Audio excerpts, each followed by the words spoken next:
Assalamualaikum warahmatullahi wabarakatuh. Bertemu lagi dengan saya Wahyudi Seswanto.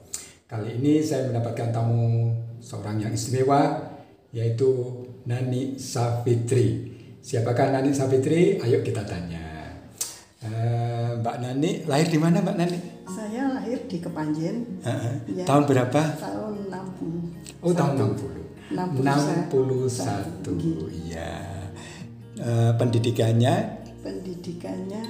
Pendidikannya cuma SD doang. SD di mana itu? SD Muhammadiyah. SD Muhammadiyah. Tapi saya pernah mendengar dulu pernah jadi juara ya waktu lomba. Pernah jadi juara waktu itu Beritung. Sekecamatan Kepanjen nomor 1. Sekecamatan Kepanjen nomor 1. Oke. Tapi mengapa kok hanya SD saja? Ya waktu itu kan ayah dan ibu saya bekerjanya tidak seperti bekerjanya ya nggak kurang pas, tapi ini tidak berlebih-lebih.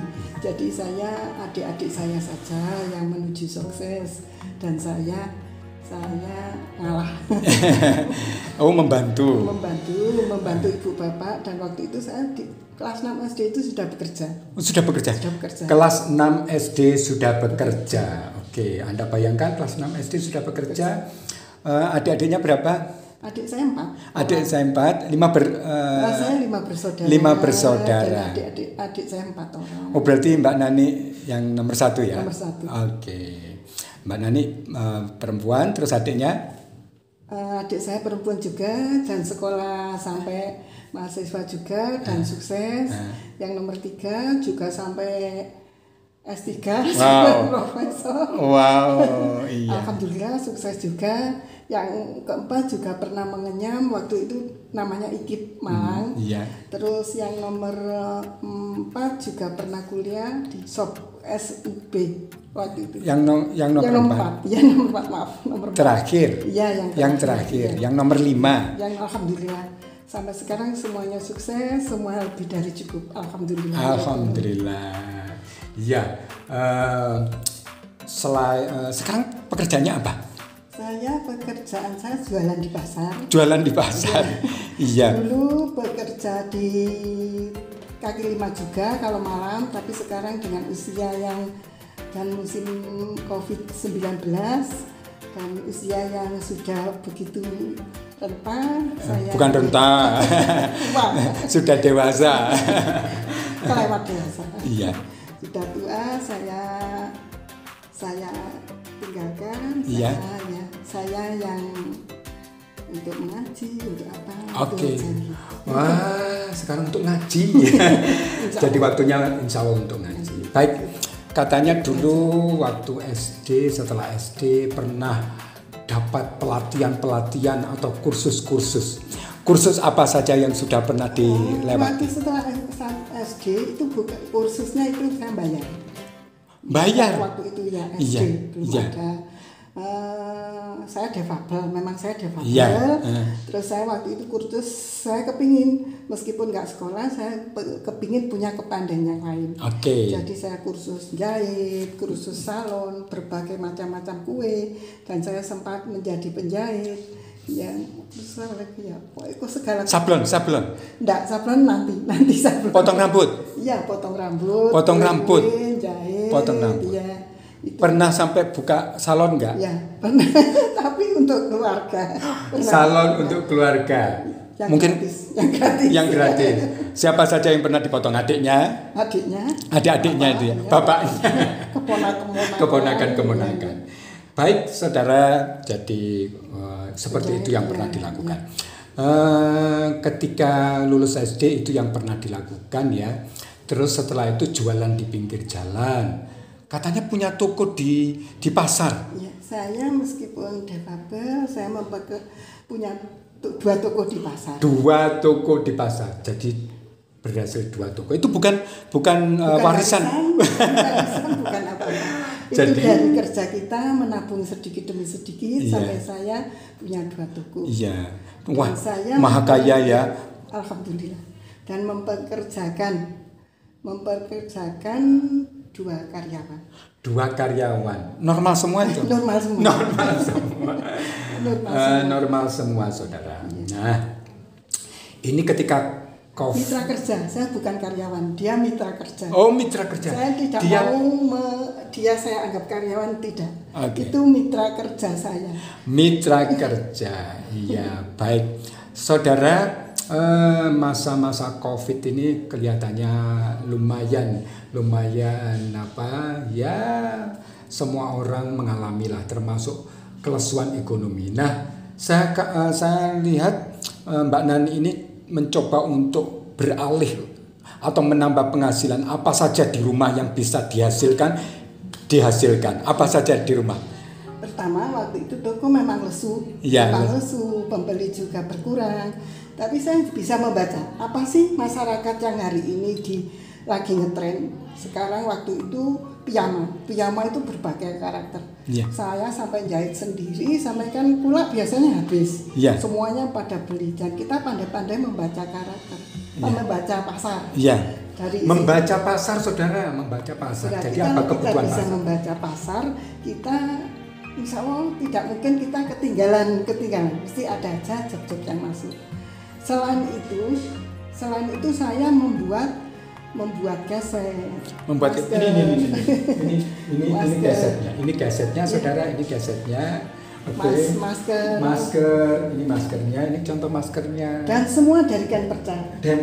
Dan saya tidak beli, bahannya tidak pernah beli saya. Bahannya tidak pernah beli. Dan saya dapat dari penjahit besar. Donatur yang kita. Donatur itu minta atau langsung diberi? Mungkin saja ya beliaunya tahu, itu penjahit punya kain perca banyak. Jadi saya mungkin saja diberi. Diberi. Mbak Nani nggak minta. Nggak minta. Saudara, kuncinya adalah jangan minta. Saya diberi. Semalam saya ditelepon sama Pak. Kalau saya lihat WA-nya namanya Pak Mahfud, tapi katanya Pak Mahfud namanya. Saya diberi itu satu pickup, satu elf diantar sampai rumah. Jadi itu sampai gak habis, sampai 1 tahun gak habis. Kemarin itu ditawari lagi, Bu Nani, ini ada kain perca, maaf Pak, tidak ada tempatnya. Alhamdulillah kita tidak minta, kita selalu Allah itu maha adil, maha kaya. Katanya juga ini juga sebentar. Ini juga dapat pesanan tas seperti ini. Tas ini salah satu contoh, tapi ini berbagai model dan berbagai ukuran. Dan saya tidak pernah mengecewakan, insya Allah tidak pernah mengecewakan pelanggan. Misalnya kita punya teman-teman defabel yang banyak. Jadi misalnya ada pesanan teman-teman kita defabel itu kita rangkul. Kita kasih berapa order yang kita minta. Misalnya 1.000 seminggu harus jadi, teman-teman kita saya harus kasih 100. Berarti mengkaryakan teman-teman difabel. Oh gitu ya. Oke. Nah, juga mengikuti pelatihan batik kalau nggak salah. Mengikuti pelatihan batik. Nah, dari pelatihan membatik akhirnya dapat order tas. Pelanggan setia ini. Pelanggan tidak pernah berlalu. Mudah-mudahan laris, mudah-mudahan jadi tidak pesannya terus berlanjut. Oke, iya. Saudara sekalian, ini tidak hanya berkarya untuk diri sendiri, tetapi juga untuk teman-teman difabel. Loh, katanya setelah ini Mbak Nani diminta untuk pelatihan, melatih orang lain. Melatih ibu-ibu yang normal PKK, Karangkates, Tumpang, Pakis, ibu-ibu PKK itu. Jadi pakai saji, Jati Rejo Yoso, pernah melatih itu.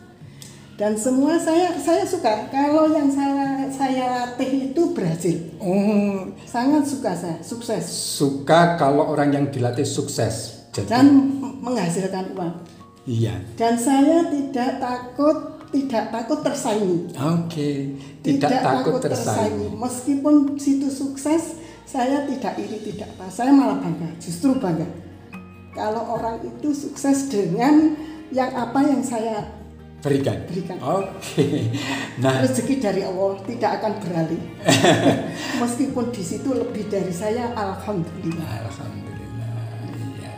Nah, katanya Mbak Nani itu punya berbagai sertifikat kompetensi ya. Pernah dapat dari BNSP.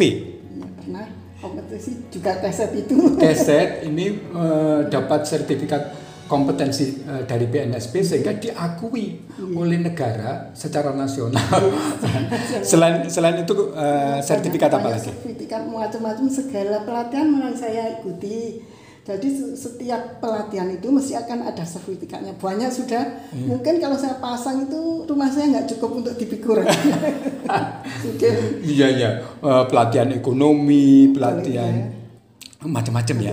Iya. Saya dengar lagi juga beberapa kali diundang berbicara bersama seorang pembicara di hadapan mahasiswa.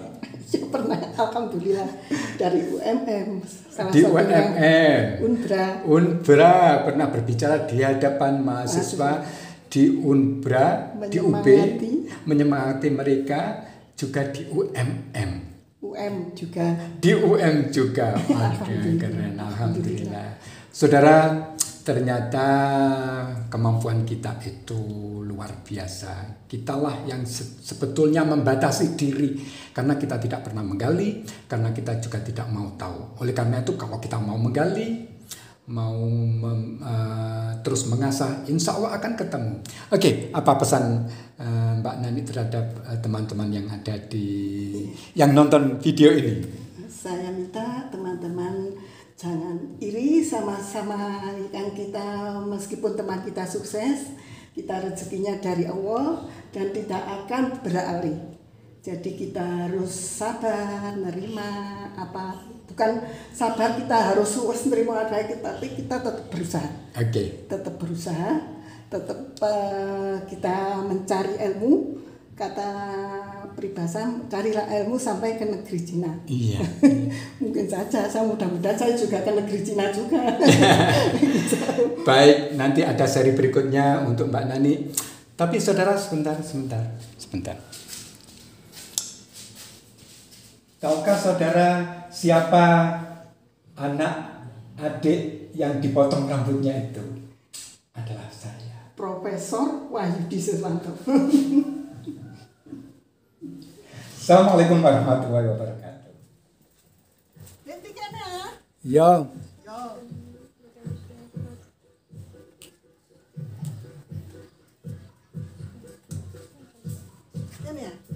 Loh, Dek, gini ya. Sini aja lo, Bude. Sini aja, mboten apa-apa.